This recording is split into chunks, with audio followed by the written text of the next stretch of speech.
Okay, Miami. Miami's first pick comes up. Where do they pick? 51. 51. 51 and 84. All right. So what is Miami's ideal draft scenario?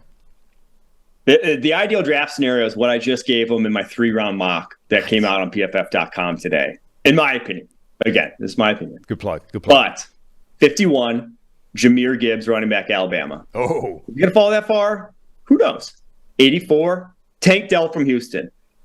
This is your path to success. Load up on dynamism. It's what Mike McDaniel wants. They want to have an offense that looks like a track team that just has defenses head spinning like a top, and Tua just being quarterback with his, pop gun back there, just aiming at targets that are wide open, because that's difficult to defend. That is an offense that if you have Tyreek Hill, Jalen Waddle, Tank Dell, and Jahmyr Gibbs, the amount of speed that's on a football field, the amount of make you miss that's on a football field at one time is more so than anything else in NFL history. I mean, it already was last year, right? So this is a team that is how you maximize Tua and his skill set, because he's not like a contested catch ball thrower. He's not that kind of quarterback. He is a anticipatory, throw it to the space. I know where the receiver is going to be. And these are the receivers, and obviously a running back in Jahmyr Gibbs that can create those spaces. Yeah, I think we're thinking along similar lines. I went in a slightly different direction. I think in the second round, like I'm imagining that offense from San Francisco before Mike McDaniel left, and they've only continued this since, where they just amassed this group of insane playmakers, insane skill sets, guys that can do everything, match up in all kinds of ways, and are all run after the catch monsters. Like that was the sort of defining characteristic of that group before McDaniel left and before they added Christian McCaffrey and all those kinds of things.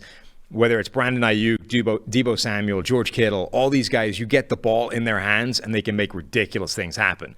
Now, I think Miami is already pretty large part of the way there with Waddle and with Tyreek Hill. So I gave them Sam Laporta, the tight end from Iowa, who has to be the best run after the catch tight end in this draft class. And okay, Iowa tight end George Kittle, like there's obviously connections there. He's not George Kittle, but that's a guy who can work the underneath in that offense. If you can just get the ball in his hands and let him do things on his own beyond whatever the offense is capable of dialing up, which is obviously extensive. Yeah, I do like that fit too. I think if I were to pick one of the tight ends in this draft class for them, like even Michael Mayer in there, right? Even Dalton Kincaid's probably still the one I pick. Obviously, I think he's the best in terms of just all around receiving skill set. But after that, it is Sam Laporta for that team. He's not number 2 on the board, but he'd be number 2 for the Miami Dolphins specifically. And then in the third round, I think they still need interior offensive line depth or bodies or, alternative options, guys that you think could come in and be a useful player. If a guy like Steve Avila from TCU fell, that would be amazing. I know he's injured. He, injured his knee at the combine, but Andrew Voorhees from USC, I think would be a good pick long-term, even if you're not necessarily going to get year one production out of him. Like something on the offensive line inside slipping to that third round would be great. Yeah, because kind of the elephant in the room is that Austin Jackson's still penciled in to be a starter here. Yeah.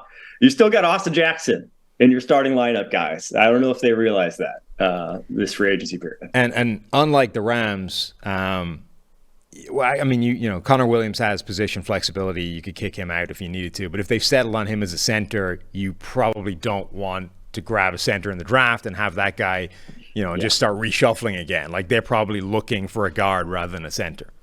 Mm-hmm. But they still have that offensive line is still kind of a house of cards. Right. Any injuries and it's ugly. Yeah, it's very vulnerable. Like that. As much as we're loving this idea of let's surround them with as many playmakers as possible, load up, let Tua do his thing.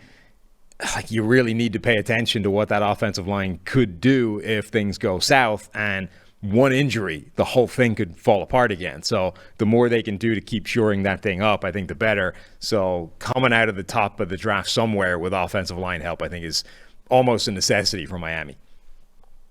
Yeah, they ignored it. I mean, how many years did they just, after the Tunsil pick, right? they went like 3 years where they just didn't even have a pick along the offensive line. And then they trade Tunsil, and it's like, oh, wait, what? We have no one?